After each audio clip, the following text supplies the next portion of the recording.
A new assistant head coach is ready to lace up with the Buffalo Sabres. Our News 4 Sports Director John Murphy joins us tonight with more on Kevyn Adams, a familiar name. Yes, he is. Kevyn Adams, the new assistant coach for the Sabres, but he's been around the organization for a couple of years now. After playing 10 seasons in the NHL, Adams worked as Buffalo's player development coach for the last 2 seasons. Kevyn Adams is a native of Clarence. He's been an important part of the development of some young Buffalo Sabres in the last 2 years.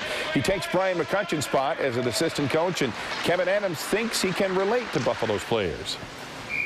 One of the things I realized as a player was how important the communication is with the coaching staff. The ability to have someone to talk to that you don't always like what you hear, but you're going to get honesty from them. And, I knew as a player how important that was. So that's something that I've really tried to do here, tried to be someone the players can, work with, communicate with. I think the communication part with the players is vital. And I think if you asked our players, they would think Kevyn would be a great choice. Meantime, more news on hockey coaches. Former Sabres head coach Ted Nolan has been named the new head coach of Latvia's national team. Nolan had been vice president of hockey operations for the Rochester Americans. He coached the Sabres for 2 seasons in the mid-90s. More on the Sabres and a look at the Buffalo Bills' new assistant head coach coming up on News 4 Sports at 6. Darryl Talley?